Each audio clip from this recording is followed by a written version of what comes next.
Alléluia, alléluia, alléluia. Je vous salue dans le précieux et glorieux nom de notre Seigneur Jésus-Christ. Voici l'analyse des textes du Nigeria pour le dimanche 23 septembre 2018. Ce sont Deutéronome 8, du verset 10 au verset 28, et Romains 13, du verset 1 à 14. De quoi s'agit-il? J'ai précédemment intitulé ces deux textes « La richesse n'exclut pas le respect des lois de Dieu et celles des hommes ». Mais après une analyse profonde, j'ai remanié un peu ce titre et je l'ai intitulé à nouveau « Garde-toi de l'orgueil après la bénédiction ».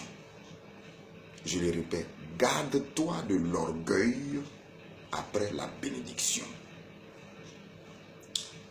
Écoute-moi, je vais faire une déclaration puissante mais édifiante à l'entame.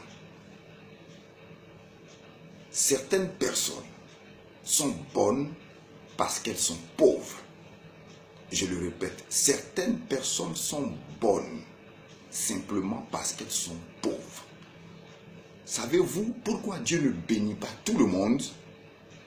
Oui, Dieu ne bénit pas tout le monde. Il y a une raison. Pourquoi Dieu ne donne pas l'argent, la richesse, l'élévation à tout le monde? 1 Chronique 28, verset 9 nous dit « Car l'Éternel sonde les cœurs et pénètre les desseins et les pensées des hommes. » L'Éternel sonde les cœurs. L'Éternel sonde l'avenir. L'Éternel sonde les pensées, les projets des hommes. Jérémie 11, verset 20, va jusqu'à dire « L'Éternel sonde les reins et les cœurs. » Écoute, à cette personne dont nous parlons, que vous trouvez gentille, que vous trouvez agréable, que vous trouvez bonne, serviable dans l'église ou hors de l'église, donne s'il te plaît 100 millions de francs CFA à cette personne et tu verras le vrai caractère de cette personne se révéler. Dans le premier texte, Dieu met en garde les enfants d'Israël contre ce genre d'attitude hautaine et vaniteuse. Dans le premier texte au verset 13 jusqu'au verset 14, il dit « Lorsque tu verras multiplier ton gros et ton menu bétail, s'augmenter ton argent en or et accroître tout ce qui est à toi. » Verset 14, « Prends garde que ton cœur ne s'enfle et que tu n'oublies l'Éternel, ton Dieu qui t'a fait sortir du pays d'Égypte, de la maison de la servitude. » Prends garde. Et Dieu nous demande de faire attention. Remarquez, plus les hommes sont élevés en richesse, en grade, en dignité, plus ils ont tendance à vouloir se démarquer du peuple et à se placer au-dessus du peuple et à écraser le peuple. Ne dis pas en vérité, c'est vrai, amen, tu ferais la même chose. Même dans l'église, cela existe. Ils finissent alors par prendre la place du Saint-Esprit et à prendre les décisions. Ils sont devenus décideurs. C'est pour ça que dans Apocalypse, chapitre 2, verset 6, Jésus dit « Je hais les œuvres des Nicolaïtes ». Nicolaïte est formé de deux termes. Du terme Nikaos, qui veut dire vaincre, commander, se mettre au-dessus, gouverner. Et laïque, qui veut dire peuple. Donc les Nicolaïtes sont coupables de dominer le peuple à la place du Saint-Esprit. C'est pour cela que Dieu prévient d'avance. Quand tu seras devenu riche et que tu vas prospérer, au verset 17 de la première lecture, il dit « Garde-toi de dire en ton cœur, ma force et la puissance de ma main m'ont acquis ces richesses. » prends Daniel 4. J'y suis. Daniel 4, du verset 29 au verset 33. C'est Daniel qui parle. Daniel 4.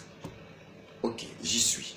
Du verset 29, c'est le roi qui, au bout de 12 mois, comme il se tenait dans le palais royal à Babylone, le roi prit la parole et dit, n'est-ce pas ici Babylone la grande que j'ai bâtie comme résidence royale par la puissance de ma force et pour la gloire de ma magnificence. La parole était encore dans sa bouche, dans la bouche du roi, qu'une voix descendue du ciel apprend, roi Nebuchadnezzar, qu'on va t'enlever le royaume. Dieu n'accepte pas cette manière de parler. Écoutez-moi bien. Le Saint-Esprit veut que je nous enseigne ceci. Tout ce que nous avons nous vient de Dieu. Je le répète, tout ce que nous avons nous vient de Dieu. Je ne comprenais pas cette phrase, je ne comprenais pas cette assertion avant que j'ai été éclairé par le Saint-Esprit pour vous. Et moi-même, j'en ai été édifié. Écoutez l'explication. Je vous donne un exemple simple. Quelqu'un te donne 1 million de francs. Au bout de quelques mois, de quelques années, tu fructifies cet argent par ton intelligence, par tes placements judicieux. Et tu deviens milliardaire. Tu as 1 milliard au bout du compte. Question. Tu dois ta richesse à qui? À la force de tes mains, de ton travail, ou à la personne qui t'a donné les 1 million?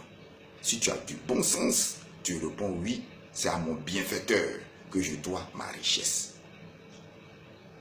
Bien sûr, tu as raison. Ce sont tes mains qui ont fait que tu es arrivé à 1 milliard. Mais il y a eu quelqu'un qui a eu suffisamment de la confiance en toi, qui a placé en toi sa confiance, qui a investi dans ta puissance de travail. Et tu es alors arrivé à avoir 1 milliard de francs. Maintenant, écoute-moi. Voilà la leçon. Ne te moque jamais de la personne qui t'a donné cet argent. Ne lui manque jamais de respect. Ne lui sois pas ingrat. Et ne le repousse pas quand il viendra à toi étant dans le besoin. Pourquoi? Simplement parce qu'il est ta source. Il est ta source. S'il est fâché avec toi, s'il est mécontent de toi, s'il garde de la rancune contre toi, tu fermes la source. Et si la source se ferme, toute la richesse que tu as amassée finira par tarir. Ainsi, tu lui dois ta richesse. On n'a pas dit de lui donner tout ton argent, on dit tu lui dois. Tu lui es redevable. Le même principe s'applique à nos parents. Deutéronome 5, verset 16. Honore ton père et ta mère afin que tes jours se prolongent. Le même principe s'applique à nous et à nos parents. Oui, la source de la longévité est dans honorer ses parents. Et écoute-moi, Proverbe 20, verset 20 dit, si quelqu'un maudit son père et sa mère, sa lampe s'éteindra au milieu des ténèbres, subitement. Donc notre vie, la vie que nous avons, la vie que nous sommes en train de vivre, a pour source nos parents. Deutéronome 27, verset 12. Maudit soit celui qui méprise son père. C'est-à-dire, tu as honte d'eux. Tu les rejettes à cause de leur pauvreté. Tu les rejettes, tu les insultes. Toi, ta vie n'est pas longue. Deuxièmement, le même principe s'applique dans la société. Et Deutéronome 5, verset 16 ajoute, il dit, afin que tu sois heureux dans le pays. Donc l'environnement, le pays, là où tu prospères, là où tu es, dépend aussi du respect que tu dois à tes parents. C'est étonnant, j'ai découvert cela et cela m'a édifié. Donc, dans la deuxième lecture, respecter la société, respecter la hiérarchie, respecter les autorités, respecter ceux qui sont placés devant nous. C'est ce qui fait que nous prospérons. Nous avons une prospérité légale et légitime. Le même principe s'applique à Dieu. Dans la première lecture, Deutéronome 8, verset 10 au verset 11 jusqu'au verset 14, c'est Dieu qui parle. Justement, Deutéronome, je dis bien, laissez-moi y être. Deutéronome 8, je l'ai. Deutéronome 8, et nous commençons au verset 10. L'Éternel parle. Lorsque tu mangeras et que tu te rassasieras, tu béniras l'Éternel ton Dieu pour le bon pays qu'il te donne. Bénis Dieu, viens vers Dieu, car ta source, c'est Dieu. Si tu prospères là où tu es, ta source, c'est Dieu. C'est une grande leçon que j'ai apprise. Voilà frère, voilà sœur, au verset 11, garde-toi d'oublier l'Éternel, donc l'ingratitude, ton Dieu, au point de ne pas observer ses commandements, ses ordonnances et ses lois que je te prescris aujourd'hui. Verset 14, il dit, prends garde et que ton cœur ne s'enfle et que tu n'oublies l'Éternel ton Dieu qui t'a fait sortir du pays d'Égypte, de la maison de la servitude. Voilà, frère. Dieu veut bénir chacun de nous. Mais Dieu regarde dans nos cœurs qui nous sommes réellement. S'il nous donne cette richesse, qu'est-ce que nous allons faire avec cette richesse? Vous voyez, quand quelqu'un est pauvre et qui n'a pas d'argent, il dit si j'ai l'argent, j'ai fait ceci, j'ai fait. Dès qu'il a l'argent, il veut faire comme tout ce que les autres riches font. Avoir une maison, avoir une voiture, avoir de beaux habits, de beaux vêtements pour se promener, pour se pavaner. En fait, cette personne est bien tranquille dans son coin. Il faut croire que c'est une bonne personne, mais la méchanceté est dans son cœur. L'orgueil est dans son cœur, la vanité est dans son cœur. Mais c'est parce qu'il n'a encore pas eu de l'argent pour le démontrer. C'est pour ça que Dieu dit, prends soin de ton cœur, garde ton cœur plus que toute autre chose, car de lui viennent les sources de la vie. Frère, sœur, Dieu veut te bénir, examine son cœur, et vous, que Dieu a béni, faites attention de ne pas brimer les autres, de ne pas vous mettre au-dessus des autres, mais que votre richesse vous serve à servir les autres pour le Seigneur. Que Dieu vous bénisse au nom de Jésus-Christ. Amen.